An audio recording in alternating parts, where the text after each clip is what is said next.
رسول الله مبارک وی ښه یثرب نوم دی. وی نه، د نن نه بعد به د دې نومي مدینة الرسول صلی الله علیه وسلم. مدینه منوره مطهره باندې خبرې کوو.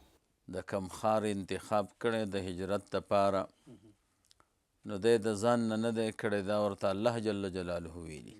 مدینه منوره له کله نه څه وخت جوړه شوې ده؟ الله تعالی ورته 1000 کاله مخکې د کور انتظام. چې رسول الله صلی الله علیه وسلم د مدینې منورې په اړه کومې سپارښتنې خپل امت ته کړي او پرېښي؟ نو په ما باندې دا حق دی چې ان اکون له شفیعا یوم القیامت، زه به د ده شفارس کوونکی یم په ورځ د قیامت. مدینه منوره خو اوس په دې نوم مسلمانان پیژني، مخکې نومونه څه وو؟ فانی اشفع لمن یمت بها، زه هغه چا دپاره شفارس کوم څوک چې مدینه منوره کې وو. رسول الله مبارک فرمایي چې زما په دې قبر مبارک الله یو ملایکه مقرر کړې ده او دې ته د ټولو خلکو د خبرو د اورېدلو طاقت ورکړي. بسم الله الرحمن الرحیم. درنو لیدونکو السلام علیکم ورحمت الله وبرکاتو. په دې هیله چې بیا هم روغ جوړ خوشحاله او د خپرونې سره اوسئ. قدرمن لیدونکو، د خپرونې نننۍ موضوع مو مدینه منوره مطهره باندې خبرې کوو. د مدینې منورې په نومونو باندې غږیږو چې نومونه یې څه دي. همدارنګه مدینه منوره له کله نه څه وخت جوړه شوې ده؟ مخکینی نوم یې څه و د مدینې منورې؟ آیا همدا نوم یې و که نه بل نوم یې و؟ دې ته هم راځو چې رسول الله صلی الله علیه وسلم د مدینې منورې په اړه کومې سپارښتنې خپل امت ته کړي او پرېښي. دې ته هم راځو چې یوازې د رسول الله صلی الله علیه وسلم د مبارک زیارت نه علاوه په مدینه منوره کې نور څه دي؟ د دې او د نورو پوښتنو د ځواب ویلو لپاره را سره په خپرونه کې قدرمن میلمه دی شیخ الحدیث محمد حکیم مظهري صاحب را سره دی. کور د ودان وي چې له ځانه سره لرو او تاسې درانه لیدونکي هم خپرونه تر پایه واورئ چې ډېر څه ډېر نوي ډېر تاریخي او هغه څه به واورئ چې کیدای شي قدرمن لیدونکو تاسو نه وي اورېدلي او معلومات به لا پسې ډېر شي. شیخ صاحب ښه راغلاست. ستړي مه شئ. الله خوشحاله او بد ساتي. شیخ صاحب نن ورځو د نبي علیه السلام په ښار باندې خبرې کوو، په هغه مبارک او خوشبویه ښار الله دې موږ او تاسو بوځي او که څوک تللی نه الله دې د دوی قسمت هم وکړي. راځو مدینې منورې ته. مدینه منوره خو اوس په دې نوم مسلمانان پیژني، مخکې نومونه څه وو؟ نحمده ونصلي ونسلم على رسوله الكريم اللهم صل على سيدنا ومولانا محمد وعلى آل سيدنا ومولانا محمد وبارك وسلم وصل عليه. جناب سیرت سے مدینہ منورہ خو د رسول الله مبارک صلی الله علیه وسلم د هجرت دار او کور دی او یقینا چې رسول الله مبارک د کم ښار انتخاب کړی د هجرت دپاره نو دی د ځان نه نه دی کړی، دا ورته الله جل جلاله ویلي. او الله تعالی چې په ټوله ځمکه کې د رسول الله مبارک دپاره مدینه منوره منتخب کړې ده، زما په نظر لوی عظمت هم د دې نه معلومیږي. مدینه منوره د رسول الله مبارک صلی الله علیه وسلم وطن دی. زه به درته نن د مدینې منورې متعلق 11 خبرې وکړم. نور دا د رسول الله مبارک وطن دی او د دې په تاریخ او د دې په عظمت ډېر کتابونه لیکلی شوي دي. ښکلی کتاب په علامه سمهودي لیکلی وفا والوفا باخبار دار المصطفى. نور علما هم په ښکلي کتابونه لیکلي دي، د سیرت کتابونه او د تاریخ متعلق. هغې کې ډېر څه دي، خو دې دپاره چې خبر رانه ډېر اوږده هم نشي او لیدونکي او اورېدونکي څه ناڅه د خپل محبوب صلی الله علیه وسلم د وطن او د کلي نه خبر شي. نو 11 خبرې به د دې متعلق وکړو. اوله خبره د مدینې منورې څو نومونه دي او کم کم دي. علماو د مدینې منورې 15 نمونه لیکلي دي او په هغې کې به درته 20 نمونه ووایم. اول نمبر نوم یې دی یثرب چې دی زوړ نوم دی. دویم نوم یې دی مدینه. دریم نوم یې دی المؤمنه. څلورم نوم یې دی المحبوبه. پنځم نوم یې دی المقدسه. شپږم نوم یې دی الباره. اووم نوم یې دی دار الابرار. اتم نوم دی ارض الله. نهم نوم دی طابه. او لسم نوم دی طیبه. یولسم نوم دی بلدة الاسلام. دولسم نوم دی سیدة البلدان. دیارلسم نوم دی محرمه. او څوارلسم نوم دی مبارکه. پنځلسم نوم دی محروسه.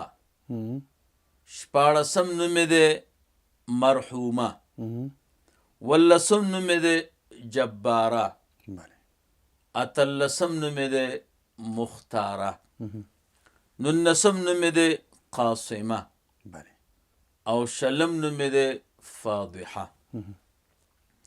دا مش نمونه خروار. او دا مسلمه قاعده ده چې کثرت د اسامیو دلالت کوي په عظمت د مسما. کله چې مسما کې عظمت پروت وي نو د هغې نومونه هم ډېر دي. د الله جل جلاله نومونه ډېر دي. د رسول الله مبارک صلی الله علیه وسلم نومونه ډېر دي. نو داسې د هر شي نوم چې ډېري نومونه ډېري دا د هغې په عظمت او د هغې په قدر دلالت کوي. د دې نومونه نه جناب سیرت سے معلومیږي چې مدینه منوره دا د عظمت والا ښار دی او د قدر والا ښار دی. دویم نمبر خبره مدینه منوره کله جوړه شوې ده. د دې په باره کې علماو د تاریخ مختلفې خبرې کړي دي. خو یوه خبره پکې دا ده کله چې طوفان نوح کې دا ټوله ځمکه او په دې اوسېدونکي ختم شو نو حضرت نوح علیه السلام بچي او لمسي په دې ځمکه کې خواره کړ چې بچیانو تاسو یو یو ځای کې آباد شئ چې دا ځمکه بیا دوباره آباد شي. نو د حضرت نوح علیه السلام یو بچی دی د هغه نوم دی سام او د هغه بیا یو بچی دی د هغه نوم دی آدم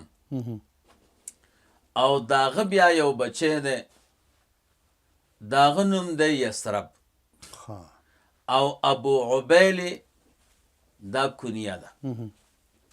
دغه یثرب د حضرت نوح علیه السلام کړوسی کیږي. د مدینې منورې ته راغی او دغه ځای آباد که نو زوړ نوم د دې ځکه یثرب دی چې دا د هغه باني په نوم باندې دا کلی جوړ شوی دی. یثرب آباد کړی و. یثرب آباد کړی و چې دا د حضرت نوح علیه السلام کړوسی کیږي. بیا د دې نه وروسته په دې کې عمالقه آباد شو. موسی علیه السلام زمانه وه. موسی علیه السلام بیا مجاهدین به لیږل یو طرف ته بل طرف ته. عمالقه یو ظالمان خلک وو. دوی ته یو دسته د مجاهدینو ورولېږله او عمالقه د مدینې منورې نه چې هغه وخت کې نوم یثرب و ختم یې کړ. او د حضرت هارون علیه السلام په بچیانو کې قومیانو کې یوه ډله راغله او د دې عمالقو په ځای باندې د مدینه منوره کې آباده شوه. بیا داسې قصه وشوه جناب سیرت صاحب چې رومانیینو په فلسطین حمله وکړه نو یهود یې ډېر خرابه کړه. نو بیا څه یهود داسې وو چې هغوی نږدې وطنونو ته لاړه د هجرت یې وکړه. نو په هغې کې 3 ډلې مدینې منورې ته راغلې. یو ته بنو قریظه وې، دویم ته بنو نضیر وې، او دریم ته بنو قینقاع وې. څه خو د هارون علیه السلام قومیان راغلي وو، څه دو علما د تاریخ وایي په مدینه منوره کې د یهودو تقریبا 20 ډلې جوړې وې، یعنې 20 قبیلې دلته آبادې وې. سم ډېر راغلي، سم ډېر. بیا دا باقي قبیلې ټولې ختمې شوې جنګونو کې او په هجرتونو کې مرور د زمان سره. یوازې دا 3 ډلې پاتې شوې، بنو قریظه او بنو نضیر او بنو قینقاع. بیا داسې کار وشو چې سبا خار ورته وی اهل د معارب، هغوی ته حضرت صالح علیه السلام الله ولیږه. خو دې خلکو د صالح علیه السلام خبره ونه منله. بس هغه ورته ووی دا دوی یو غټ ډیم لرو او داسې ډیم یې لره چې د 2 غرونو په منځ کې دیوال وهلی او ډېرې اوبه ورسره وې، او د ضرورت موافق به یې اوبه راخوشې کولې. کوم ځای کې چې ډیم وي هغه ځای خو ټول آباد دي، او داسې باغونه الله تعالی ورکړي وو. جناب سیرت صاحب چې کله به د دوی میوې ته ضرورت راغی نو راشکولی به نه.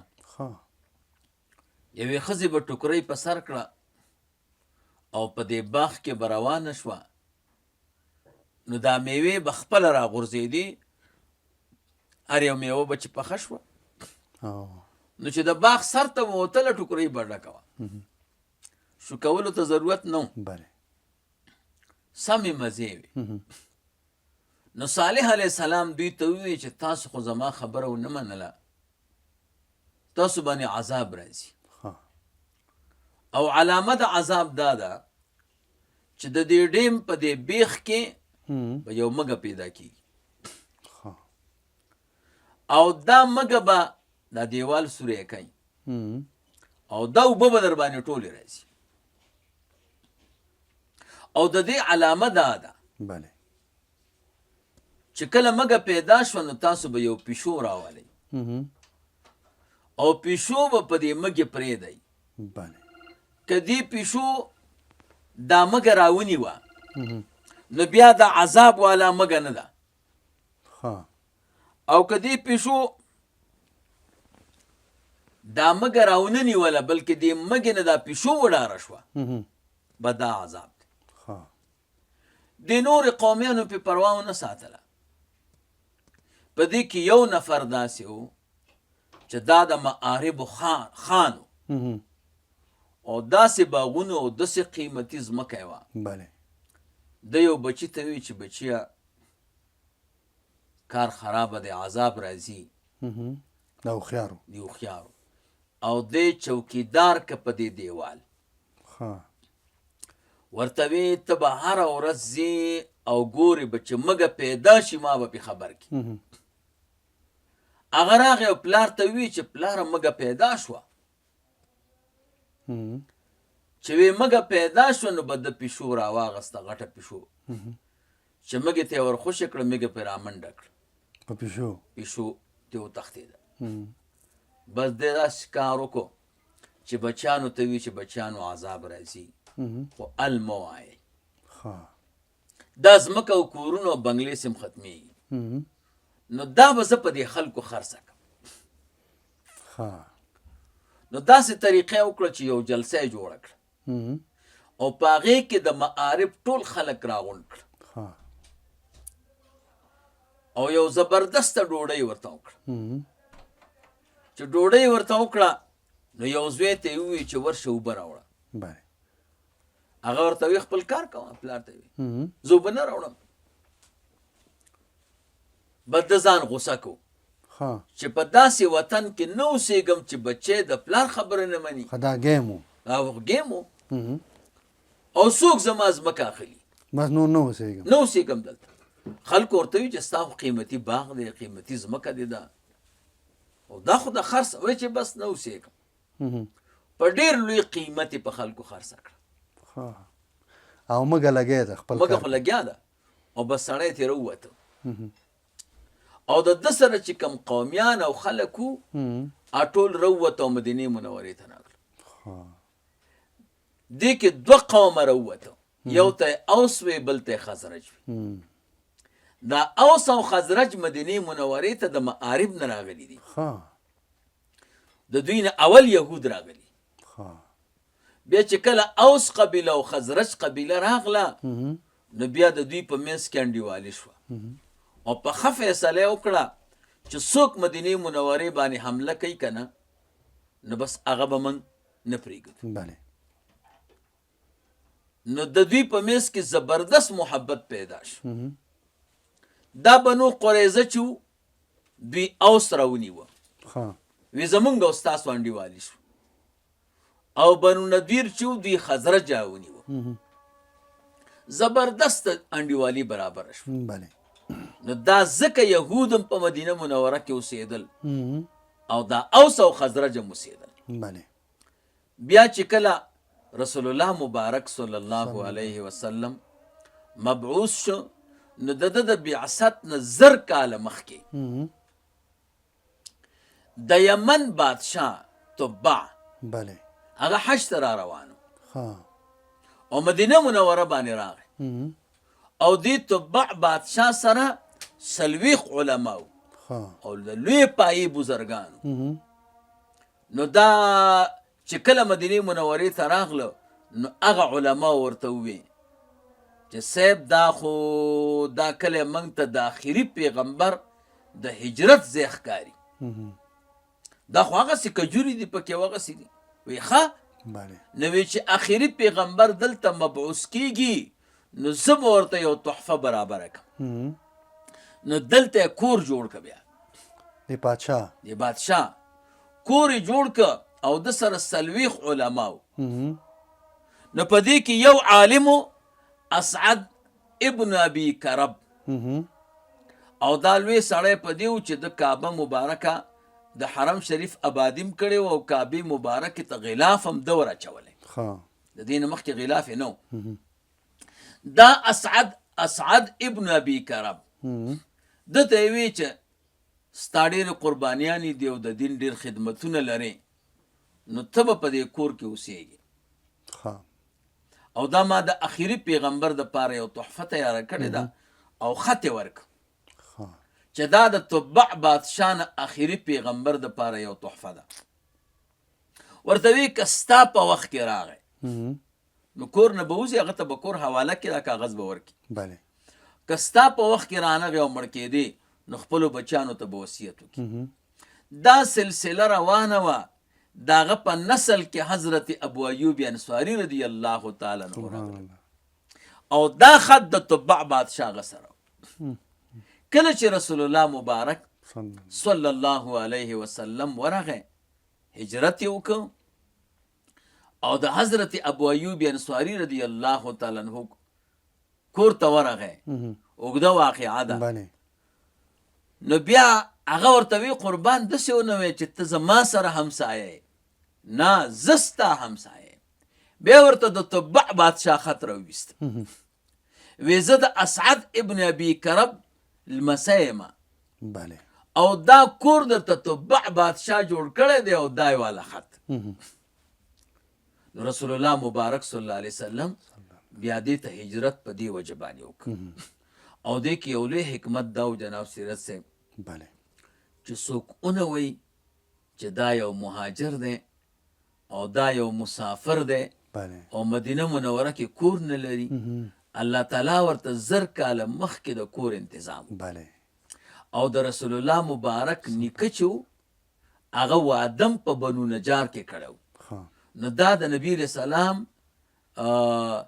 د نیکه ځای او د نیا ځای و، یعنې څوک دا ونه وایي چې دلته خپلوان نه لري.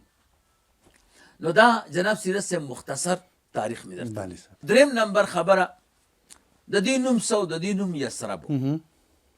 ما تاسو ته وی چا چې دا مدینه منوره جوړه کړې وه او دا د حضرت نوح علیه السلام کړوسی کېده نو د هغه نوم یثرب.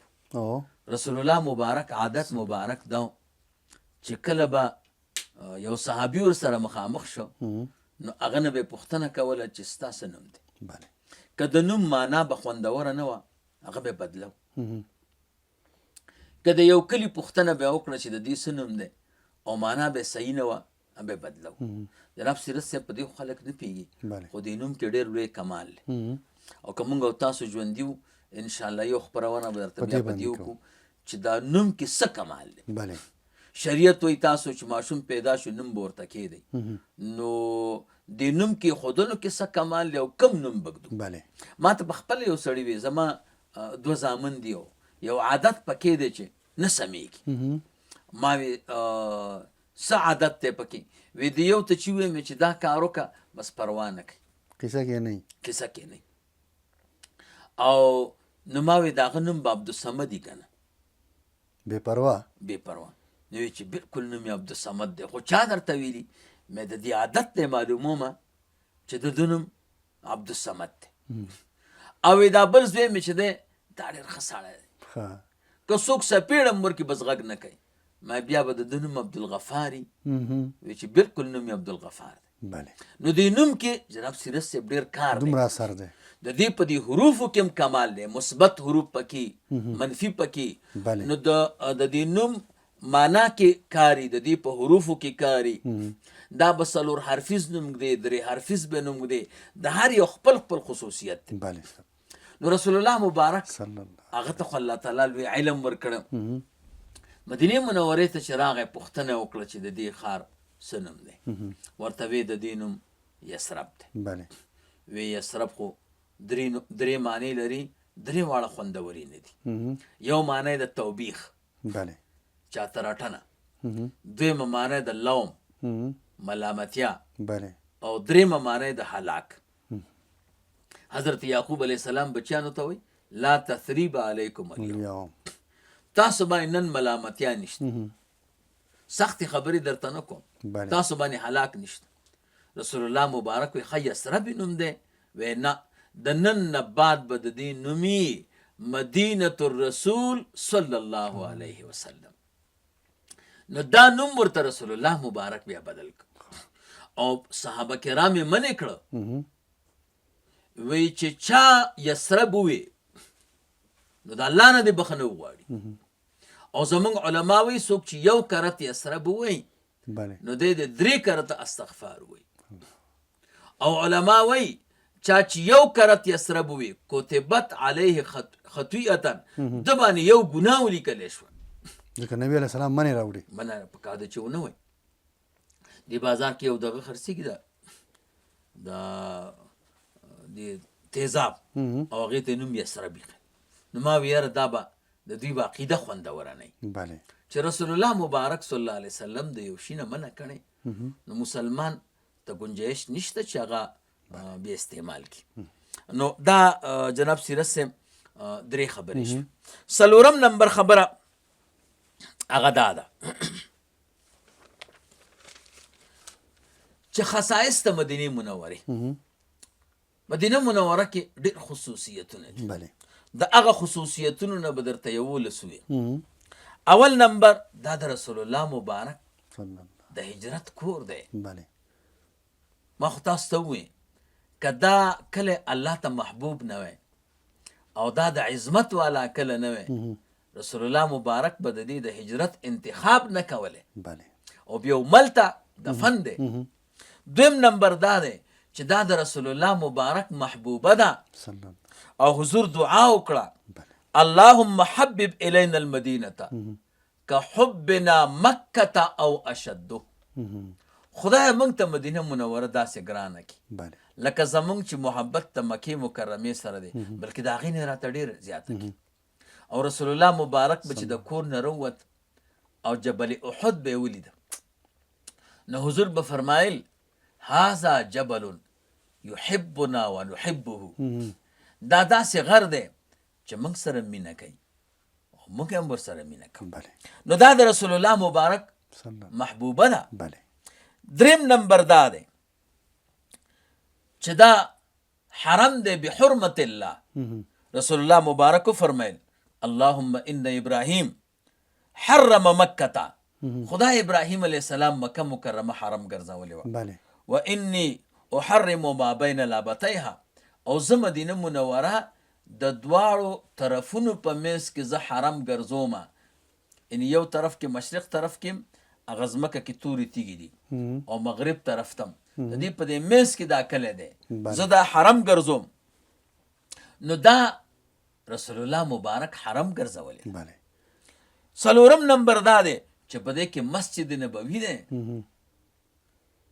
او د هغه عظمت والا د جوماتونو نه 2 نمبر مسجد دی پکې. بله 5 نمبر دا دی چې په دې کې د رسول الله مبارک روضه ده. صلی الله ساده کلی نه دی، دا د حضور روضه مبارکه پکې ده. بله 6 نمبر په دې کې یو قیمتي جومات، هغې ته مسجد قبا وایي. بله په مدینه منوره کې اول جومات چې جوړ شوی دی مسجد قبا دی. بله او رسول الله مبارک په خپل لاسونو د دې تیږې ایښي دي.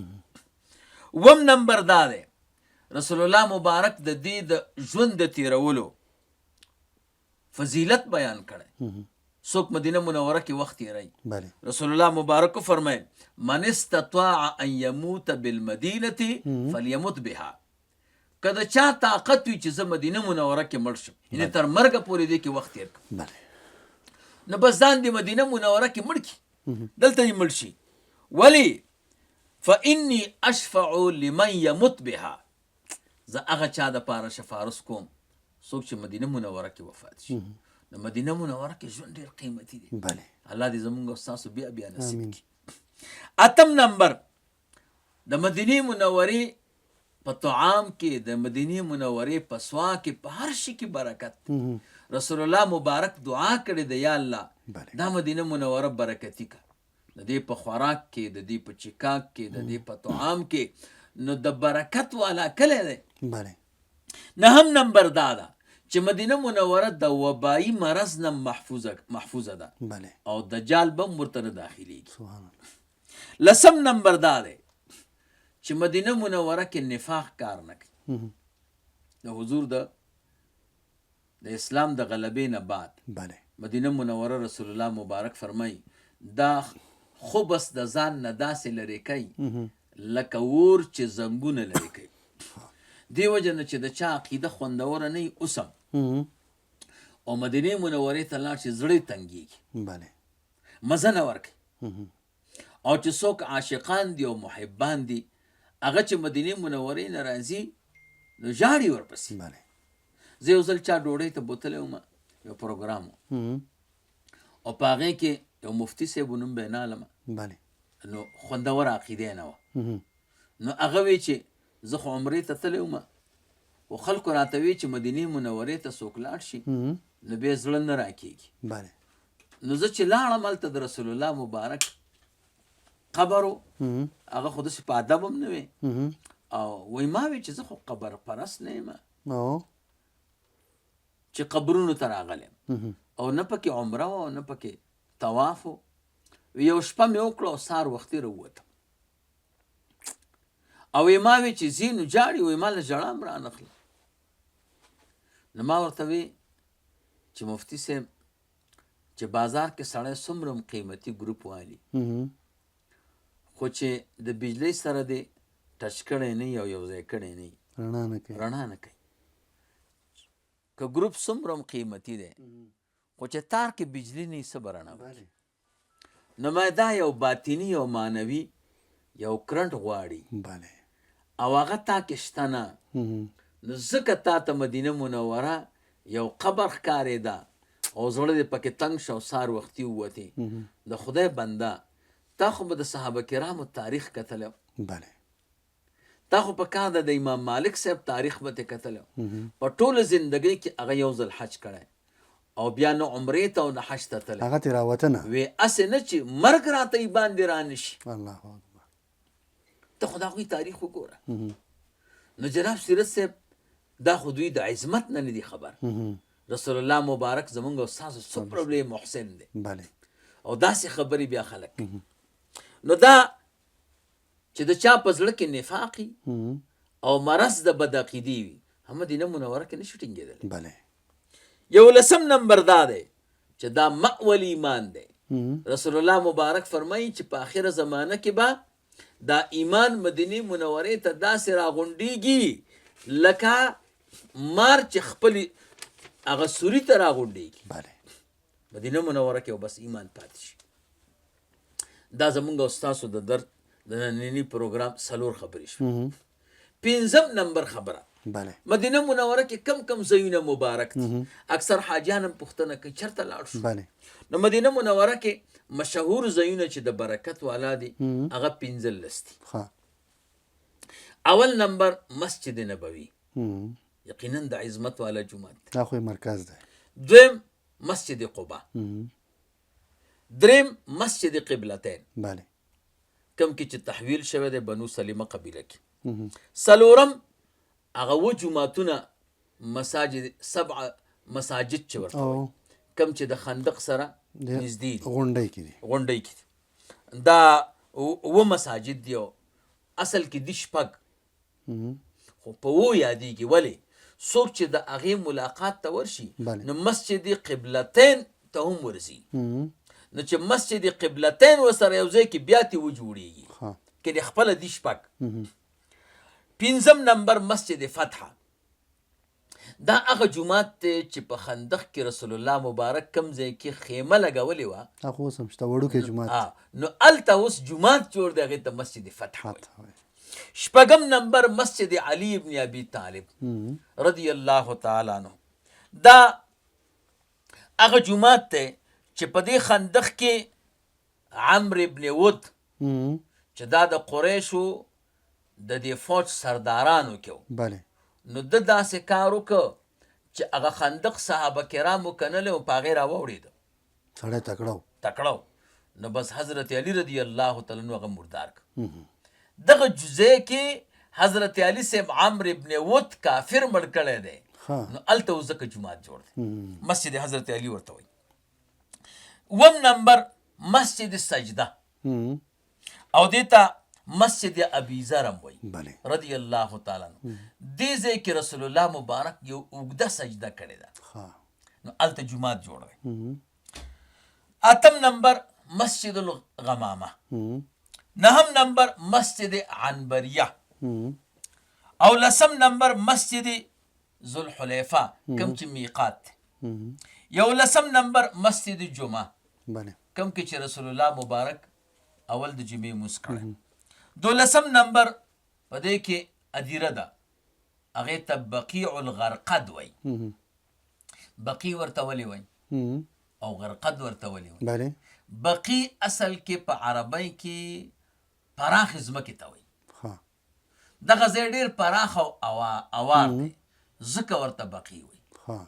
او غرقد ورته ځکه وایي چې غرقد یو قسمه د ازغو ونه ده، او دا په دغه ځای کې سم ډېرو، نو ځکه دا په بقیع الغرقد باندې یادېږي. اوس چې جنت البقیع ده، جنت البقیع ده. او دې کې چې دی دا رسول الله مبارک د ادیرې دپاره منتخب کړ. او اول صحابي چې پکې دفن شوی دی هغه عثمان ابن مظعون رضی الله تعالی عنه دی. او رسول الله مبارک په خپلو لاسونو هغه قبر ته ښکته کړ، او بیا چې خاورې پرې واړولې نو بیا یو اوږده تیږه راپورته کړه خزا، او هغې ورته سر ته ودروله، وایي په دې باندې زه د خپل ورور قبر معلوموم، او مهاجرم نو دا بقي. او 14 نمبر یو بله مقبره ده، هغې ته مقبره شهدای احد وایي، کم چې جبل رومات سره او د جبل احد سره ده، او هغې کې 80 صحابه کرام هغه دفن شوي دي، او 3 بالکل نږدې دي. یو حمزه رضی الله تعالی عنه دی، بل عبدالله ابن جحش دی، او دریم چې دی مصعب ابن عمیر سی. 14 نمبر قیمتي ځای او مبارک ځای جبل احد دی.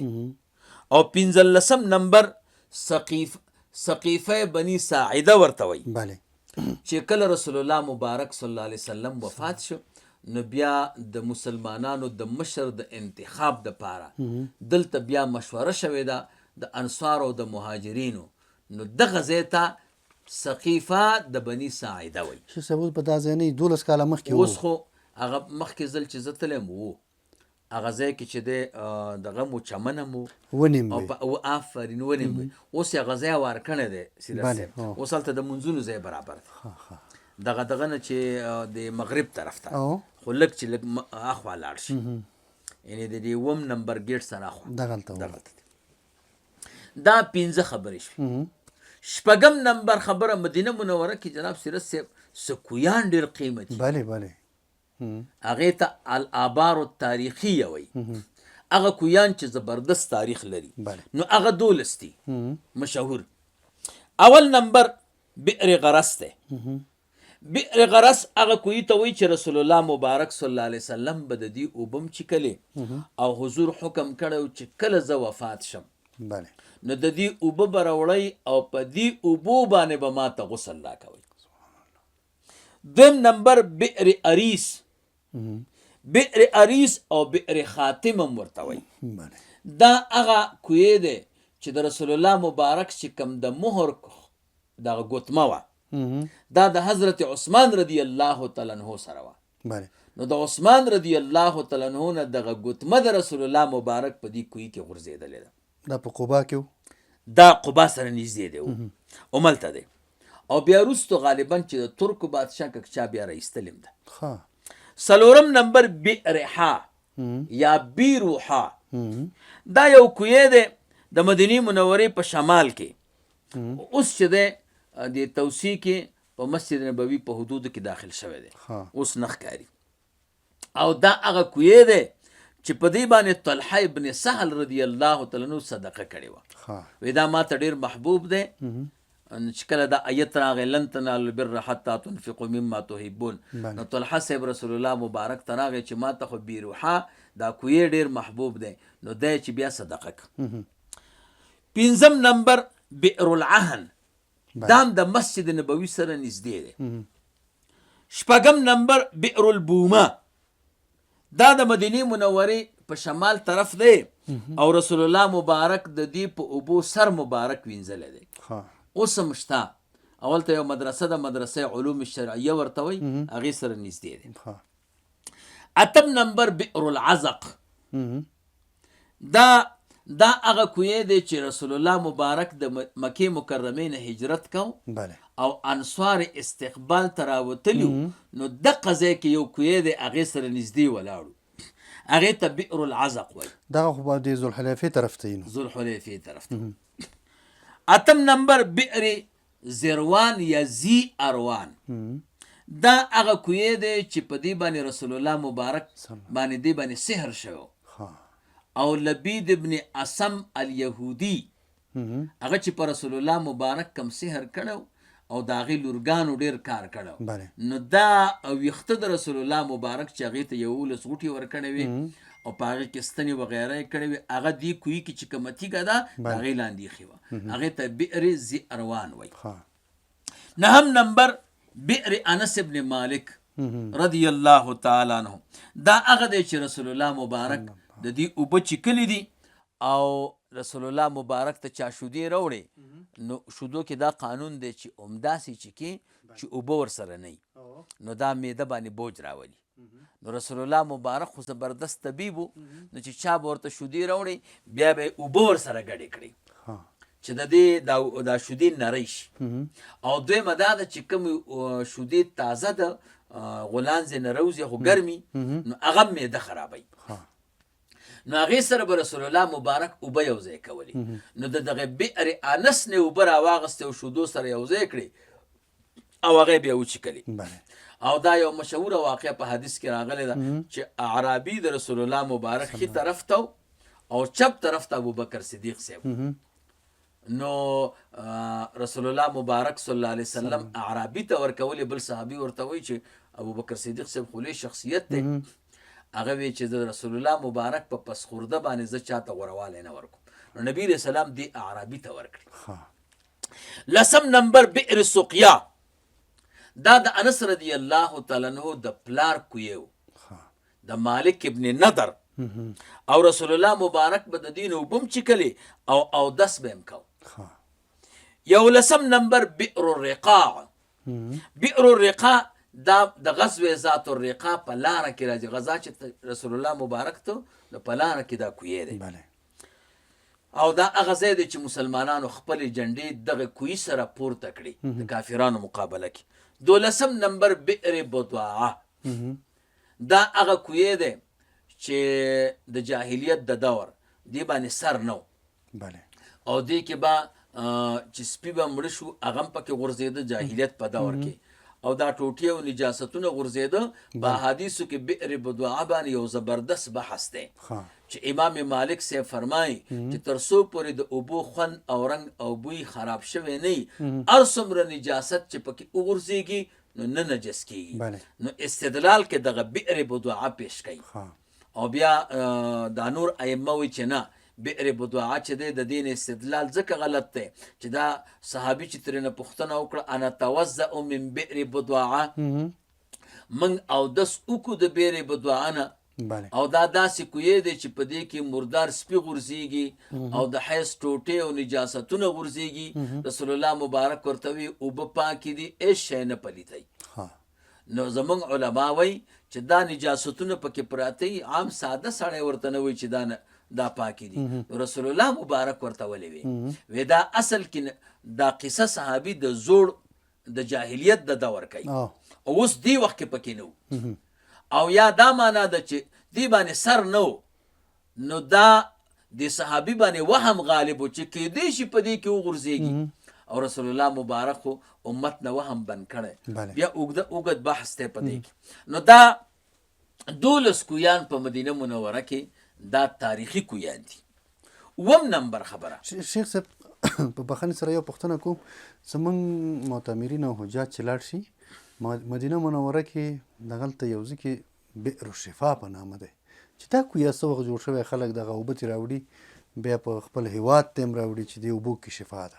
بئر الشفا د رسول الله مبارک صلی الله علیه وسلم په زمانه کې چې څوک به حضور ته مریض راغی او د دغې اوبو نه به نبي علیه صلات وسلام اوبه ورکړي الله تعالی شفا ورکول. اوس خو یې بند کړی دی کوی خو تر اخره پورې پکې شفا وه یعنې که اوس یې څو خلاص کړي نو اوس هم پکې شفا ده. 1 نمبر خبره هغه د رسول الله مبارک صلی الله علیه وسلم هجرت ته مدینه منورې ته. جناب سیرت صاحب رسول الله مبارک خو د مکې مکرمې دی او کله چې د نبوت اعلان وکړ نو د هغې نه پس 14 کاله مکه مکرمه کې تیر کړي خو ډېر تکلیف سره. یو کرت دا صحابه کرام دومره اهل مکه و تنګ کړو چې رسول الله مبارک حبشې ته ولیږه. بیا دومره تنګ کړه چې رسول الله مبارک فیصله وکړه چې زه نور مدینې منورې ته ځم. نو داسې قصه وشوه چې د حضور عادت مبارک ده چې کله به د حج موسم راغی نو مشرکانو به حج کو نو رسول الله مبارک صلی الله علیه وسلم به مسره ته دې دپاره چې د حج په موسم کې خلک را جمع کېږي نو چې خلکو ته د اسلام دعوت ورکړي. نو یو کال باندې چې رسول الله مبارک لاړ نو د اختر په ورځ چې کوم غټ شیطان ویشتل کېږي هغې ته جمرة العقبه وایي. عقبه معنا وروستو. اولنی شیطان چې سړی مینا نه راځي اول ته جمرة الاولا وایي دویم ته وسطا وایي دریم ته عقبه وایي. موږ او تاسو ساده خلک ورته غټ شیطان وایي. نو کله به چې دا غټ شیطان وویشته نو بیا به دلته دوی جمع کېدل نو د لرې لرې علاقې نه به هم خلک راتله. نو په یو کال باندې 12 نفره د مدینې منورې نه راغلي 12 نفره او رسول الله مبارک ورته د اسلام دعوت ورک هغه الله تعالی په اسلام باندې مشرف کړ. دغه دعوت ته او دغه مجلس ته چې پکې 12 نفره د مدینې منورې مسلمانان شوي دې ته عقبة الاولا وایي. بیا چې کله په راتلونکي کال شو هغه خو نران خلکو او صحابه کرام چې مدینې منورې ته لاړه او د مدینې منورې خلکو صحابه کرام ولیده جناب سیرت صاحب ډېر ته متاثره شو. وی دا تاسو باندې څه شوي دي؟ ستاسو خو اخلاق هم بدل دي ستاسو معاملات هم بدل دي. سیرت صاحب چې یو سړی به مسلمان شو مخکې خو به لوی زناور و د جاهلیت دور و کنه خو چې مسلمان به شو اخلاق د هغې خبرې د هغې قدرداني خو چې بل کافر به دا مسلمان ولیده دومره به ترې متاثره شو چې بس هغه به مسلمان شو چې دا صفات به چا کې نه و دا 12 چې لاړه مدینې منورې ته نو ډېر خلک ته ډېر متاثره شو، بدل شوي نو په راتلونکي کال کې بیا 82 صحابه کرام راغله په اسلام مخکې نه مشرف شوي او دغه د شیطان د غټ شیطان ویشتلو نه بعد رسول الله مبارک سره کېناست. دې دویم ته العقبة الثانیه وایي. او نو دې کې بیا رسول الله مبارک سره دوی معاهده وکړه او حضور ته دعوت ورکړ چې قربان د اهل مکه ستا په قدر نه دي خبر او ستا ملګرو ته تکلیف رسوي، موږ خو ستا عاشقان یو، نو زمونږ کلي ته راشه کنه. نو رسول الله مبارک ورسره دلته وعده وکړه او دا خبره ورسره وکړه چې تاسو به زمونږ امداد کوئ، یعنې د خوراک او د چکاک او د اوسېدلو، او دویمه دا ده که په موږ څوک حمله کوي نو تاسو به زمونږ دفاع کوئ. باقي که موږ جنگ ته ځو تعارضي جنگ کوو، نو دا شرط په تاسو نه دی چې تاسو موږ سره مه ځئ. نو دلته وعده وشوه. نو چې وعده وشوه نو رسول الله مبارک ورته وفرمیل چې کله ما ته د الله تعالی حکم راغی نو زه به د سره ځم.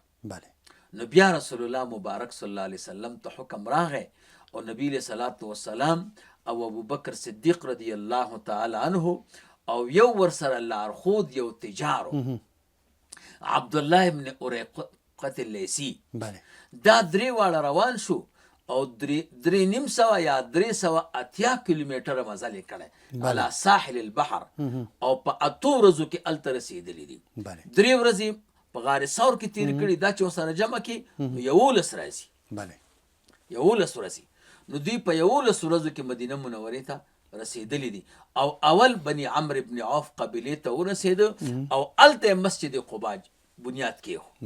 او بیا رسول الله مبارک را روان شو، وی زه هرې قبیلې ورته وی قربان موږ سره به ایسارېږي او موږ د قبایلو خلکو سره بیا په لاره کې ملاقاتونه کړي دي. رسول الله مبارک ورته وی چې نه دا زما اوښه ماموره ده او دا چې کوم ځای کې خپله کېناسته بس هغه ځای زما دی. نو رسول الله مبارک را روان شه د مسجد قبا نه او لاره کې فکر دې کړی یو جومات راځي مسجد جمعه ورته وایي. رسول الله مبارک دومره قبایلو سره دومره دغه کو ملاقاتونه چې د جمعې لمونځ په لاره کې راغی او بیا اوښه روانه وه نو د حضرت ابو ایوب انصاري رضی الله تعالی عنه د کور مخې ته کېناسته. رسول الله مبارک فرمیل دا دی او دا زما د ماماګانو کلم دی د بنو نجار. نو بیا ابو ایوب انصاري رضی الله تعالی عنه ورته لاندې چت خالی کو. حضور ورته وی چې ما ته خلک ملاقاتونو ته راځي نو که پورتنی چتې ته به راسره بیا تکلیف شي نو دا 2 چته کورو نو لاندې چتې ورته اوسګار کړ.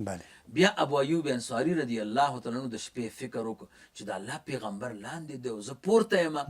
نو رسول الله مبارک ته وی نه دا زما طبیعت نه مني. نو رسول الله مبارک بیا دویم چت ته ولیږه او بیا ورته هغه شپه کې ختم وښوده چې قربان ګوره دا ستا کور دی او تبع بادشاه درته جوړ کړی. نو بیا د دې ابو ایوب انصاري رضی الله تعالی عنه د کور مخې ته هغه ډاګه وه د 2 یتیمانو. بیا انشاءالله چې عمر بقا وکړه په دې باندې به بیا بحث کوو، اوږده خبره ده. بیا رسول الله مبارک دغه یتیمانو نه واغسته او په هغې کې د مسجد نبوي افتتاح شروع کړه او دغه ډاګه کې 3 صفته وو. یو پکې کندې وې هواره نه وه او دویم پکې د کجورو ونې وې، دریم د کافرانو قبرونه وو. بیا رسول الله مبارک فرمایل چې دا کجوري ووهئ او کندې ډکې کوي او د کافرانو دا پلیت قبرونه د دې ځای نه لرې کوي، یو قبر هم پرې نه دی. دا زمونږ او ستاسو ملګري چې قبرونو ته بمونه ږدي که نه نو د بخاري شریف د حدیث نه استدلال کوي. وی حضرت علي صاحب ته وی ولا قبرا مشرفا الا سویته، داسې قبر پرې نه دی چې د ځمکې نه پورته به اوارې کا. نو د بخاري شریف شرحه ده فتح الباری ورته او پاغې کې وی ای قبور اهل الجاهلیت، د جاهلیت د کافرانو قبرونه وران کا او دا لیونی د مسلمانانو قبرونه ورانوي. او حدیث کې دا وی استدلال کې دا وی. نو بیا هغه قبرونه وار شو او کندې برابر شوې. نو 15 ګزه په 15 ګزو کې جومات شروع شو او جومات چې سر ته ورسېده نو په هغې باندې د کجورو دغه چې وي تنیدی پې واچولې او د کجورو چې کومې پاڼې وې هغه پې د پاسه واچو. نو سفر جوړ شو. سفر شو د رسول الله مبارک زمانه کې دغسې سفر او د ابوبکر صدیق صاحب په زمانه کې هم داسې او د عمر صاحب په دور کې بیا په دې کې زیادت راغی او په هغې باندې چت راغی او لاندې چې دی په هغې دا واړه واړه تیږې واچولې چې مونځ کوونکي سجده کوي چې دا تندی چې دی او وچ ولې نه خوري کېږي په خورو کېږي نه او د صحابه کرامو هغه ځمکه کې سجدې باندې چې دا مخ په خورو کېده الله ته دومره محبوب شو چې قرآن کریم کې صفت وکړه سیماهم فی وجوههم من اثر السجود نو دا مختصره خبره د رسول الله مبارک د هجرت و باقی هجرت چې دی دا یو مرحله لري کوم ځای کې حضور ناسته کړې ده او څه شوي دي په دې هجرت کې بیا اوږده خبره ده دا اووه خبرې شوې اتم نمبر خبره رسول الله مبارک یو ورورولي قایمه کړه یو 2 مجلسونه رسول الله مبارک کړي دي د معاهدې نو په اول کال چې رسول الله مبارک مدینه منورې ته لاړ نو د مسلمانانو او د یهودو په منځ کې یو معاهده وکړه ځکه چې دا خو د لاس دشمن دی د لستوڼي چې اول ځان ته دشمن کم کړي نبی علیه صلات وسلام ډېر عقلمند او ډېر هوښیار نو یهود یې راجمع کړ 3 واړه ډلې او ورته ویې داسې کار به وکړو چې موږ تاسو سره کار نه لرو او تاسو به موږ سره کار نه لرئ یوه خبره دا ده دویمه خبره دا ده که په موږ چا حمله کوله نو تاسو به د هغوی ملګرتیا نه کوئ که په تاسو چا حمله کوله موږ به د هغوی ملګرتیا نه کوو درېیمه خبره دا ده که موږ د یو قوم نه مړی وکړو په موږ دیت راغی دا دیت به موږ او تاسو په شریکه خلاصو او که په تاسو نه مړی وشو او دیت مسله در باندې راله د تاوان دا به موږ او تاسو په شریکه باندې خلاصو دا اول کال باندې معاهده و د یهودو سره خو عجبه دا و چې دا معاهده ول یهودو ماته کړې ده بیا په دویم کال د هجرت رسول الله مبارک انصار او مهاجرین را جمع کړ د حضرت انس رضی الله تعالی عنہ په کور کې او لسکم 100 صحابه کرامو په دې کې 15 انصارو او 15 مهاجرینو په دغه مجلس کې او بیا رسول الله مبارک یو انصاری او یو مهاجر د خپل منځونو کې ورونه کړو چې دا ستاسو منځ کې ورورولي ده او حضرت علی رضی الله تعالی عنہ چې پاتې شو رسول الله مبارک ورته فرمایل انت اخي ته زما ورور خو دې انصارو جناب سیرت صاحب د دې مهاجرینو سره چې کومه قرباني کړې کورونه خوراک چکاک دا خو پرېږده چې رسول الله مبارک صلی الله علیه وسلم ته راغله چې قربان زمونږ چې کم انصاري 2 بیبیانې دي موږ به دا یو طلاق کړو او دې مهاجر صحابي ته به ورکړو ځکه چې د هغوی نه بیبیانې په مکه مکرمه کې پاتې رسول الله مبارک خو ډېر غیرتي ورته وی نه داسې مه کوئ حضور دې ته پرې نه ښودل کنه دا کار هم کو خو لیکن د دوی د اخلاص دومره مشهور شو چې خبره مکې مکرمې ته ورسېده مکه مکرمه کې چې کوم مسلمانانو کافرانو هغه خبر شو چې انصار خو د مهاجرینو ته بیبیانې هم ورکوي رسول الله مبارک بیا یو خبره وکړه چې انما الاعمال بالنیات وانما لامرئ ما نوى فمن كانت هجرته الى الله ورسوله فهجرته الى الله ورسوله ومن كانت هجرته الى دنيا يصيبها او امرأة يتزوجها فهجرته الى ما هاجر اليه که چې د چا هجرت الله او د الله پیغمبر ته هجرت الله او د الله پیغمبر ته دی او چې د چا هجرت دا دنیا ته چې وی ګټم یا ښځې ته چې زه په نکاح والم ورې هجرت بیا مغه ته دی دا خبره حضور ولې وکړه وی اسې نه چې د مکې مکرمې صحابه کرام هجرت ته دی ښځو دپاره ونه کړي نیت خراب نشي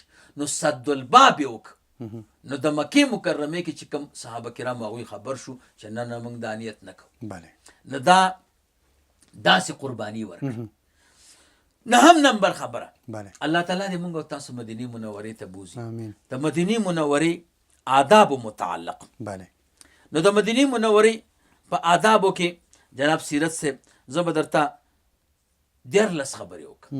څوک چې مدینې منورې ته ځي بله نو 14 خبرې په کار دا ده چې د دې 14 خبرو لحاظ وساتي. بله اول نمبر چې مدینې منورې ته ځي مخکې د داخلېدلو نه په کار دا ده چې غسل وکړي، یعنې که اسباب برابر وي. بله دا اوس خو غټې موټرې ځي خو جناب سیرت صاحب په لاره کې درېږي هم، او هوټلو کې درېږي او که فکر مو کړی هغې کې غسل خانې وي، ښه ډېر جومات کې ډېر خبره نشته. غسلخانې مشکل نو کم ملګري چې مدینې منورې ته ځي نو په کار دا دی چې مخکې د تګ نه غسل وکړي.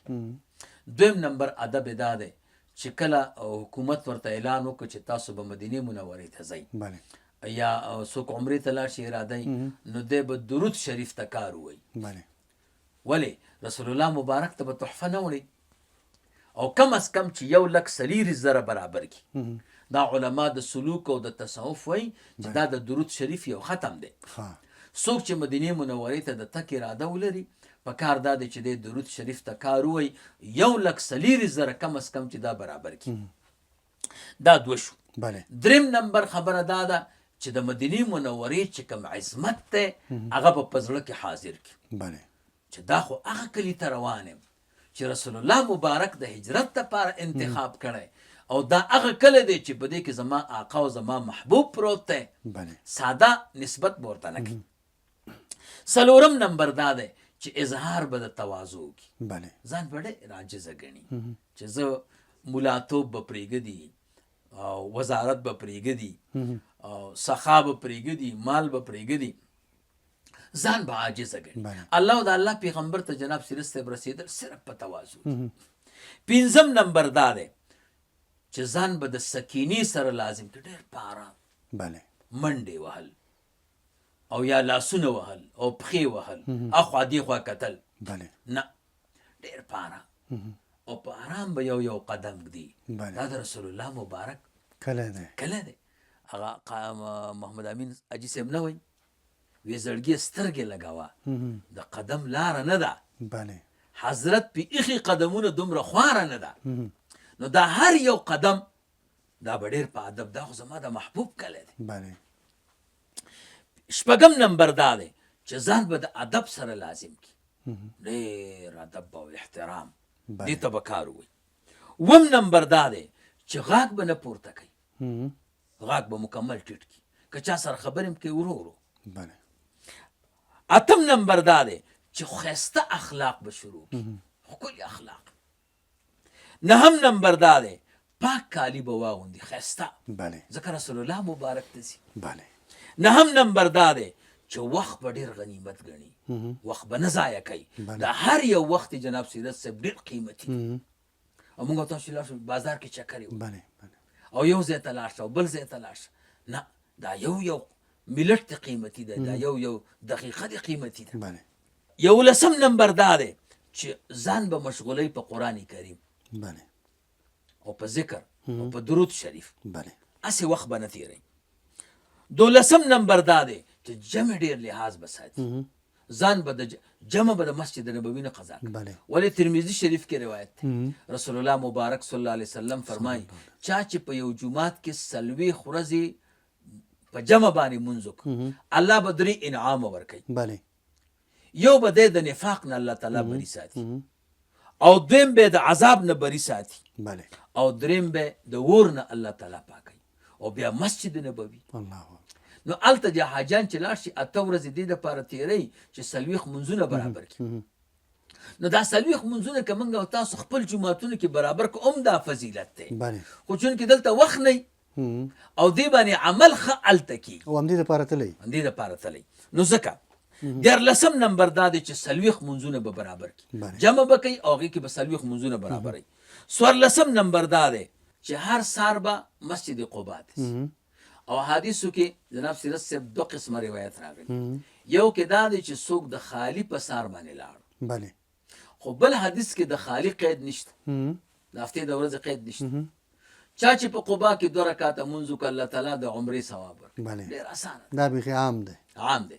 نو زموږ علما وایي صحیح دا ده چې هره ورځ لاړ شي بله او 2 رکعاته مونځ یې وکړو الله تعالی د عمرې ثواب درکړي.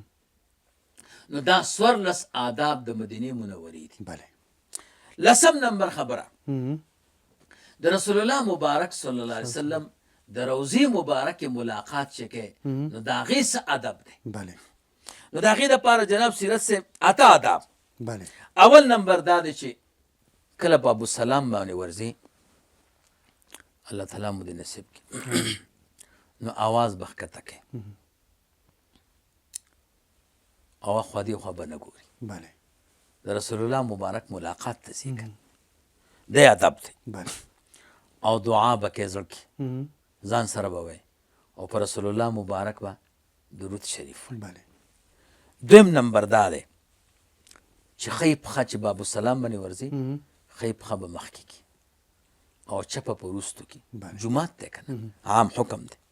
دریم نمبر دا دی چې لاندې به ګوري ځمکې ته اخوا دې خوا به نه ګوري. بله جناب سیرت صاحب کاش کې موبایل یې نه وی هلته چې لاړ شي او د رسول الله مبارک د مینې او محبت ته وګوري او بیا د دې خلکو جفا ته وګوري ډېر لاپروا دي یعنې دومره بې پروایي. نو موبایل ورسره او کور ته ویډیو کال میلاو کړی او په هغې کې د ښځې عکس هم راځي بله د مور هم راځي د زنانو هم راځي او دا چې څومره خلک سلام کوي دوی ته ښکاري. والکه ته خو د رسول الله مبارک روضې دا ولې دومره بې پاکي کوي؟ خو الله تعالی ډېر مهربانه دی هېڅ چاته څه نه وایي. نو او څلورم نمبر دا دی کله چې د رسول الله مبارک صلی الله علیه وسلم روضې مبارکې ته ور ورسېدې نو مخامخ به ورته ودرېږي او قبلې ته به شا کړي. بله امام مالک رحمه الله نه پوښتنه وشوه محمد بن جعفر صاحب ورته وایي وی د رسول الله مبارک د روضې د سلام څه طریقه ده؟ زه قبلې ته مخ کم او رسول الله مبارک ته شا کم که نه قبلې ته شا کم او رسول الله مبارک ته مخ کم؟ بله ورته وی ته د الله پیغمبر ته شا کې د الله پیغمبر ته مه شا کوه داسې کار وکړه قبلې ته شا که او رسول الله مبارک ته مخ که. اوس اگر که ملګري هلته څوک پرېږدي نه خو خیر سړی به حتلوسه بله هغه خپل کوشش کوي نو مخامخ به ورته درېږي. پنځم نمبر دا دی چې دی کله سلام کوي نو چغې به نه وایي ورو ورو به وایي. بله رسول الله مبارک صلی الله علیه وسلم د خپل امت خبره ورو به وایي. بله او بل یو مشهور روایت دی امام زکریا رحمه الله په دې فضایل درود شریف کې لیکلی بله رسول الله مبارک فرمای ان الله وکل بقبری ملکا اعطاه اسماء الخلائق اجمعین فلا يصلي علي احد الا ابلغني باسمه واسم ابيه ويقول ان فلان ابن فلان قد صلى عليك. رسول الله مبارک فرمای چې زما په دې قبر مبارک الله یو ملائکه مقرر کړی ده او دې ته د ټولو خلکو د خبرو د اوریدلو طاقت ورکړي. هر ځای کې چې څوک په ما درود شریف ووایي دا ملایکه یې واوري او بیا ما ته راورسوي چې فلانی د فلاني بچی په تا درود یعنې چې ملایکه یې اوري د افغانستان نه درود شریف رسول الله مبارک به هلته لنډ نه اوري. بل محمد ابن سلیمان جزولی رحمه الله یو کتاب لیکلی دلائل الخیرات ورته په درود شریف یې لیک هغې ټول درود شریف دی. نو په دې ابتدا کې د درود شریف په فضایلو کې احادیث راوړي.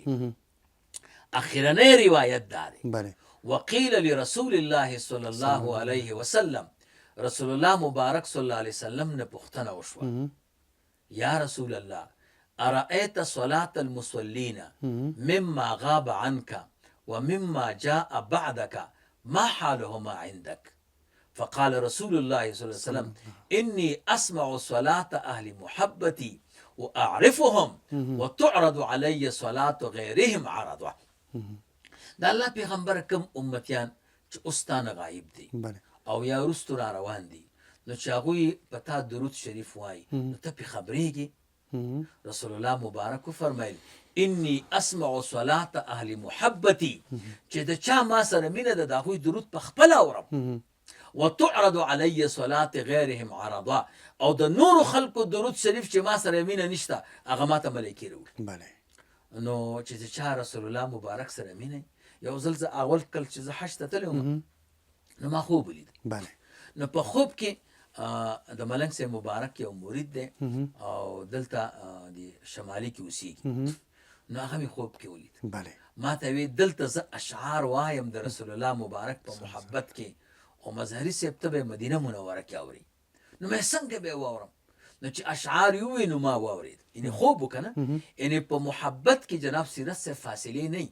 بله نو څوک چې د رسول الله مبارک روضې ته ودرېږي نو دی به ورو ورو درود شریف وایي بله او هغه رسول الله مبارک اوري او ورو ورو به سلام وایي. بله غاک به ټیټی. شپږم نمبر دا دی چې یوازې په رسول الله مبارک سلام نه کوي، د حضور په هغه 2 صحابه کرامو باندې به هم کوي. بله نو طریقه دا ده چې په حضور د سلام وایي، الصلاة والسلام علیک یا رسول الله، الصلاة والسلام علیک یا حبیب الله، الصلاة والسلام علیک یا شفیع المذنبین، الصلاة والسلام علیک یا رحمة للعالمین. نور چې درود څومره الفاظ او صیغې چاته یادي نو بیا به لږ مخکې شي. نو هلته ابوبکر صدیق رضی الله نو هلته به وایي چې ای د رسول الله مبارک د غار ثور یاره په تا د سلام وي او د حضور اوله خلیفه په تا د سلام وي. هغه شخصیت چې مال او هر څه د حضور نه قربان کړي دي نو په هغه به سلام وایي. بیا به لږ مخکې شي نو په عمر فاروق رضی الله تعالی عنه په سلام وایي. ای د رسول الله مبارک صلی الله علیه وسلم دویم خلیفه په تا د سلام وي. ای فاروقه جدا کوونکي په مابین د حق او د باطل کې دغه اوصاف به بیان کړي په هغه به سلام وایي. نو د رسول الله مبارک په دې 2 صحابه کرامو ملګرو باندې به سلام وایي. اووم نمبر دا دی چې دې سلام کې به ډېر وخت هلته نه تېری. ولې؟ نور ملاقات کوونکو ته تکلیف وي. یعنې محبت دا نه دی چې بل ته تکلیف ورسوي. دا ټول د رسول الله مبارک عاشقان دي او راغلي دي. نو نبی علیه صلات وسلام خو په ټولو خفه کېږي. نو ته به داسې کوې چې سلام وکړي نو ځه خبرې خو د زړه دي او زړه خو د هر ځای نه رب مربوط دی رسول الله مبارک ته. یو بل مسلمان ته ځای ورکړه. اتم نمبر دا دی چې کله د رسول الله مبارک ملاقات دپاره جومات ته ځي نو دا ویل پکار دی چې بسم الله والصلاة على رسول الله أعوذ بالله العظيم وبوجهه الكريم وسلطانه القديم من الشيطان الرجيم اللهم افتح لي ابواب رحمتك. دا باب السلام سره د دې ویل دا پکار دي. نو دا اته آداب د رسول الله مبارک. او نهم نمبر ادب دا دی چې ډیر زور به جنگلی ته نه کوي.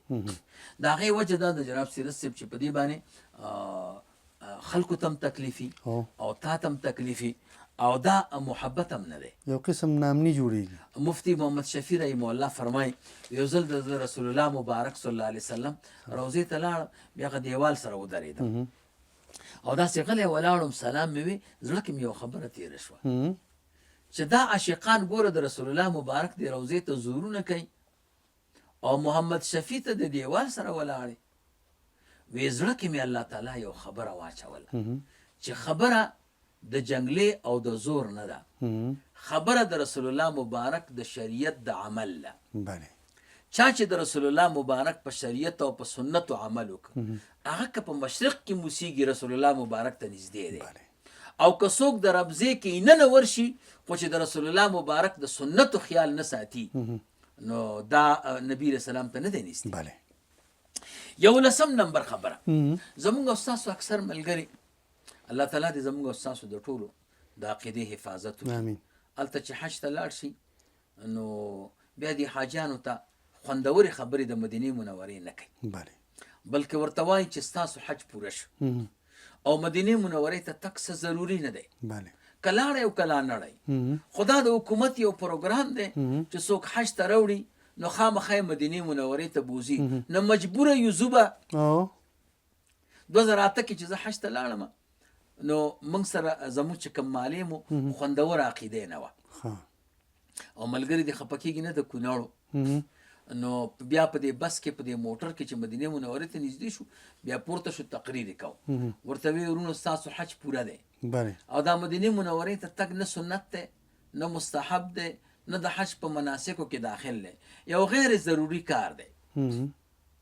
خو دا بس د دې سعودي د حکومت یو انتظام دی چې څوک حج ته راشي نو دلته رالیږي، نو بس دلته به ځو، بیا به د دې ځای نه کابل ته ځو، نو دا دومره ضروري خبره نه ده.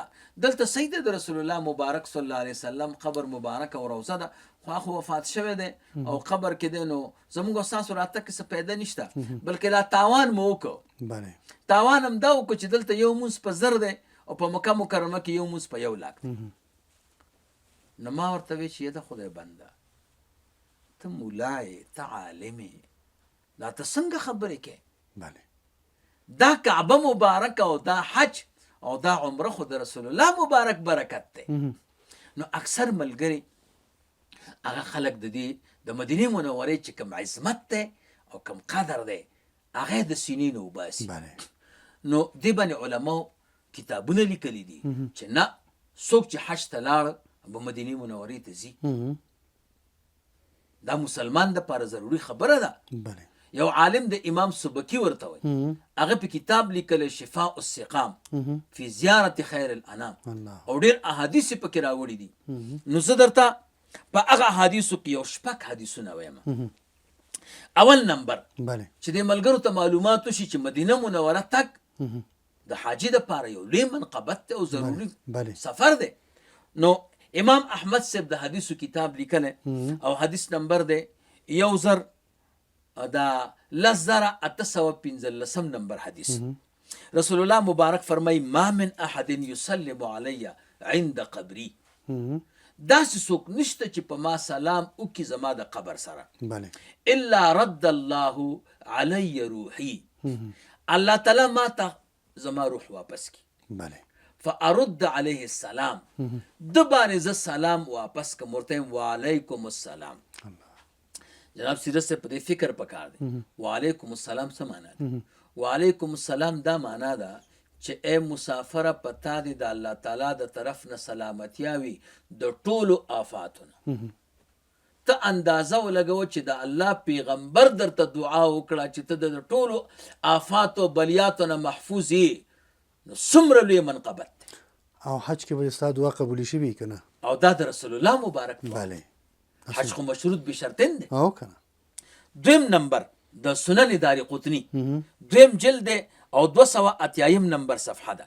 رسول الله مبارک فرمای من زار قبری وجبت له شفاعتی، چا چې زما د قبر ملاقات وکړ زما شفارس هغه دپاره واجب او یقین ده باری.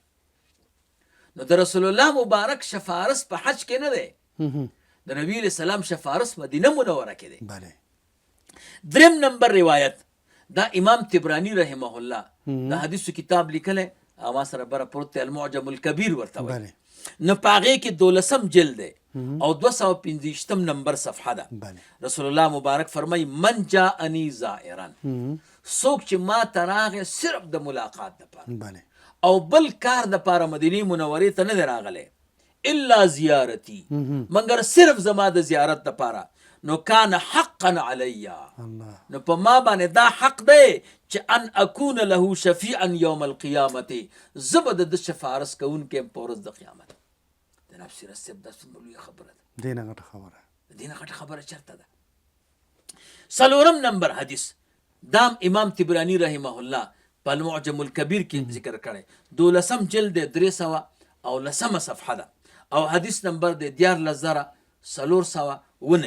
رسول الله مبارک فرمای من حج فزار قبری، حاجی ته وایم من حج، رسول الله مبارک فرمای چا چې حج وکړ فزار قبری او زما د قبر زیارت یې وکړ بعد وفاتی، پس زما د مرګ نه، کان کمن زارنی فی حیاتی، دا داسې دی لکه زما په ژوند کې چې ما سره ملاقات کړی.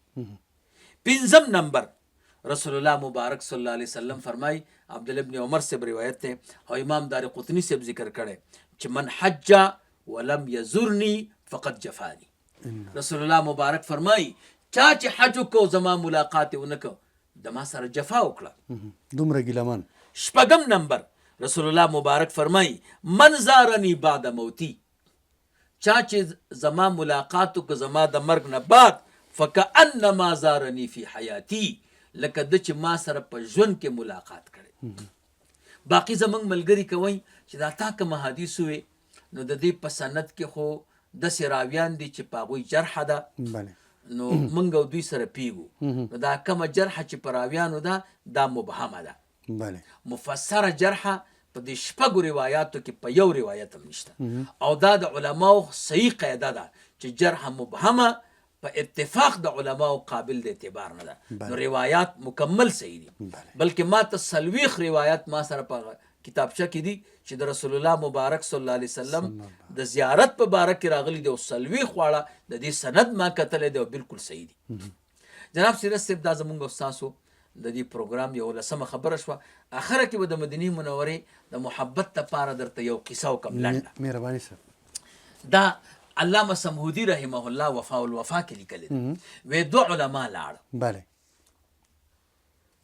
دا علما چې کتاب لیکي نو یا مدینې منورې ته لاړ شي یا مکې مکرمې ته لاړ شي دا دوه ملګري چې لاړه نو یو کتاب ولیکه په مکه مکرمه کې یو کتاب ولیکه په مدینه منوره کې د حج نه پس دواړه سره مخامخ شو دواړو سره کتاب هلکه وی کتاب د کوم ځای کې ولیکو مدینه منوره کې اتا کوم کتاب وی ما حرم شریف کې ولیکو وی ستا کتاب افضل دی که زما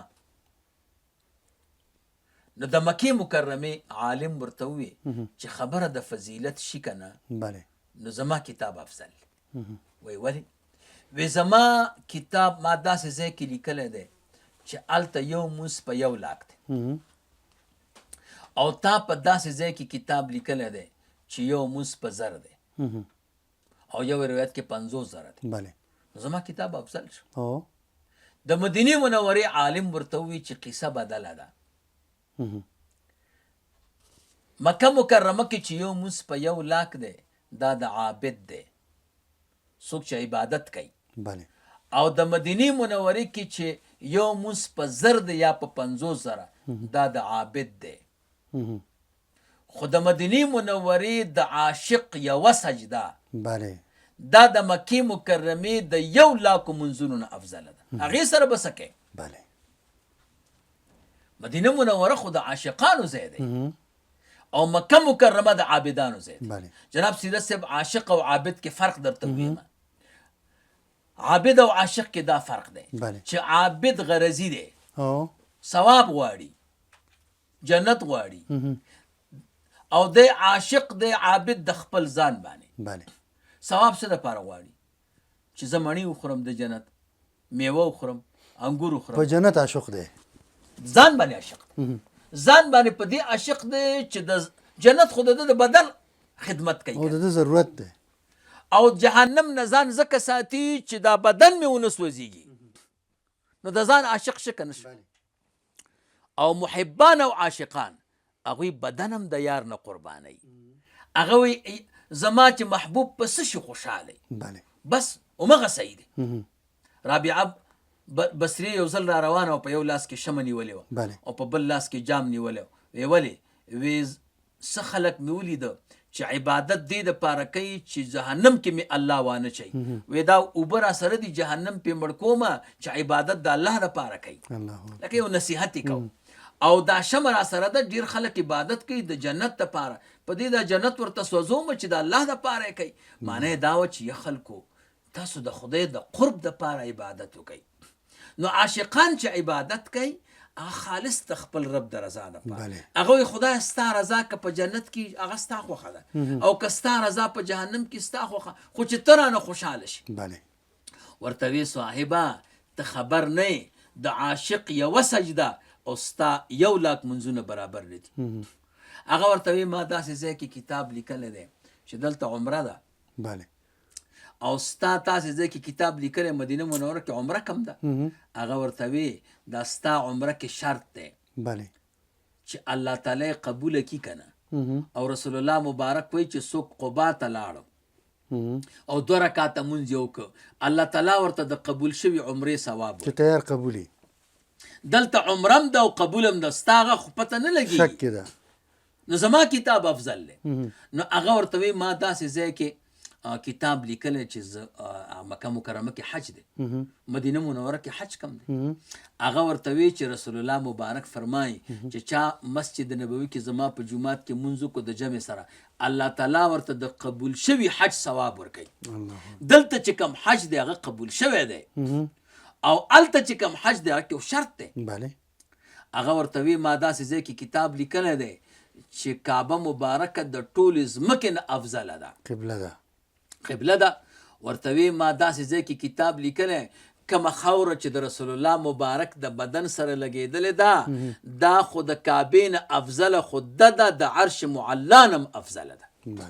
نو جناب سیرت صاحب اوږده قصه د هغه، نو غرض مې دا دی چې مدینه منوره د عاشقانو ځای دی، د محبانو ځای دی. په کار دا دی چې موږ د مدینې منورې محبت او مینه زړه کې وساتو. الله تعالی د دې حاجیانو د حجم قبول کړي، او الله تعالی دې زمونږ او ستاسو بیا بیا د مدینې منورې ملاقات نصیب کړي. او مهربانه پیغمبر دی چې ورشي بس ټول کارونه سمېږي، ښه میهمان نوازي کېږي. الحمدلله. ډېره مننه شیخ صاحب، ډېره مننه. کور مو ودان دا چې د خپرونې د پای شپې دي. شیخ صاحب له تاسو مننه. کور مو ودان. درنو لیدونکو له تاسو هم مننه، او قدرمنو حاجیانو ستاسو نه هم مننه چې زموږ خپرونه مو لیدلې وي، او څه معلومات چې شیخ صاحب تاسو ته درکړي الله دې وکړي چې له دوی نه ګټه واخلئ.